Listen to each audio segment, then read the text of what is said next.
Tonight, we crack open Southern Collective Return of the King. Welcome to the show.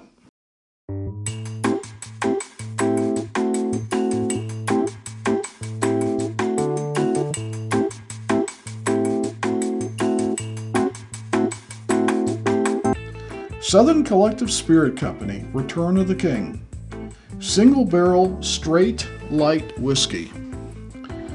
Now, I can tell you that I couldn't find out any information on Return of the King because this is a individual single barrel. When I say single barrel, not a type of bourbon or type of release, there's one barrel. And this one barrel is the Return of the King, and it's only at All Time Wine and Spirits. They were contacted by Southern Collective. The original King of Georgia, that was probably out about a year ago, or maybe less, had a limited release. And most of the bottle shops in Georgia, and I think that was primarily where it was distributed, have sold out for quite a while now. The story I have from All Time Wine and Spirits is Southern Collective contacted them and they found another barrel. I'm like, how did you lose the barrel? But they found another barrel and asked them if they would like them to bottle it for them. And apparently there's 120 bottles of this in their barrel, and partially because it's 137.9 proof. Woo! I thought the 13th Colony Double Oaked was strong.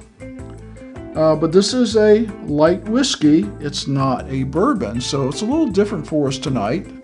We're getting a little bit off the bourbon trail, but I've heard good things about it. Our friend Sean with Echoes in Eternity absolutely loves the King of Georgia, and this really is the King of Georgia just a year later. The King of Georgia was a 15-year single barrel light whiskey.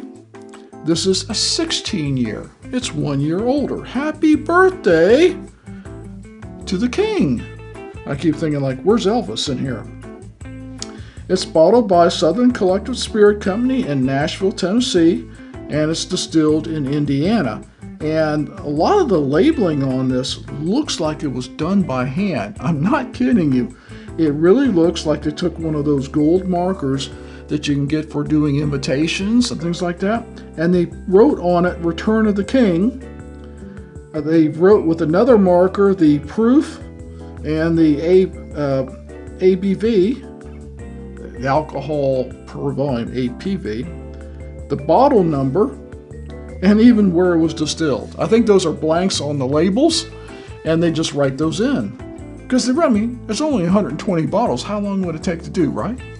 Sean with Echoes in Eternity. If you don't know Sean, we'll put a link in the description so you can visit Sean on YouTube. He's a great guy. Does a lot of bourbon reviews.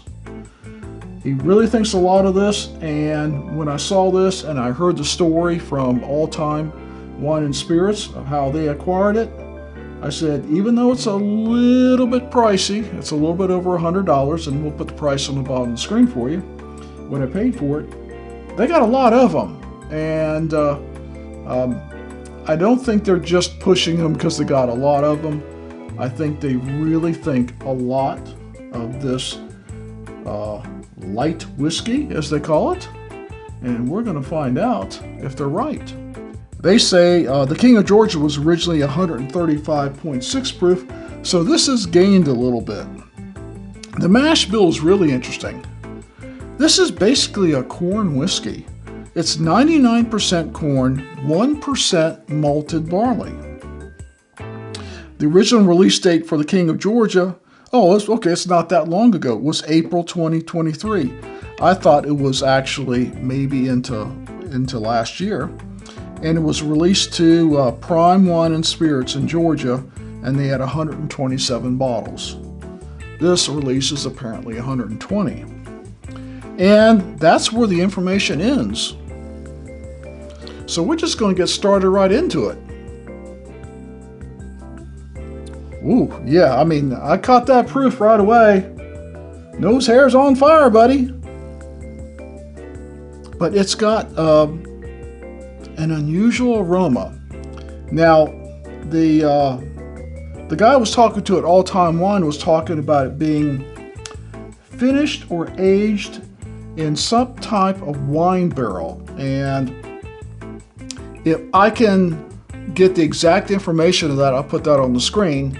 But I can tell you, it's the color of red. Normally you see bourbon as amber, golden, brown, copper, not red. That looks red to me. I don't know if you can see that. And when you smell it, you smell some type of grape coming off that. Some type of dark fruit, grape, and I would say, you know, maybe a wine. It could be. Well, I can't wait any longer. Cheers.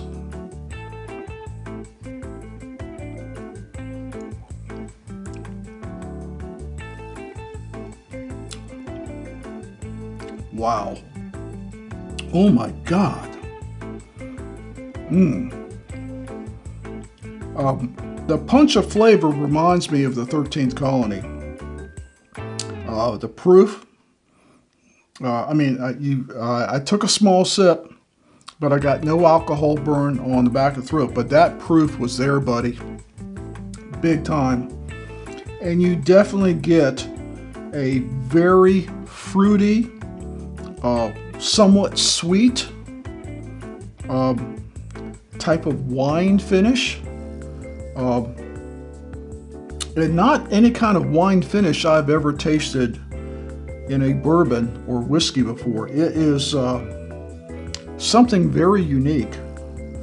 I'm going to have to look into it and see exactly what kind of wine barrels it's aged or finished in, because this is different than anything that I've ever tasted. And I mean ever. It is totally off the chain unique. Let's take one more sip and we're going to go to final thoughts. Final thoughts. Wow. Southern Collective, Return of the King. I never got to taste King of Georgia. This is a year older. It's had a little more time in the barrel, and it's got a little more proof than the King of Georgia. Is it better than the King of Georgia? I have no idea. I'll have to see if I can get a sample of this over to Sean and let him tell me which one is better. Maybe he can send me a sample of the King of Georgia. If he's still got any left, doubtful. Sean likes his bourbon like I like mine, and even though this is not a bourbon, I certainly would enjoy it like a bourbon. So, what does it remind me of? Nothing. There is nothing I have that is like this Return of the King. I mean, you can draw comparisons to the 13th Colony Double Oak because of the proof level, the amount of punch and flavor that it has, like the 13th or the Stag. But it's entirely different. It's neither the Stag nor the 13th Colony. It's its own unique category. An American single barrel light whiskey that is just absolutely loaded with flavor. A flavor I've never tasted. So that brings us down to our ranking system 1 through 5. 1 being stop the video and go get it right now. And 5 being drink it only if it's free. Well, I'm going to have to tell you it's a 1. It's an absolute 1 for more than one reason. But yes, stop the video and go and get it if the store is open. Because once this Return of the King is gone, that's it. It's gone. It's never coming back. As far as I know, this was the last barrel of what was the King of Georgia.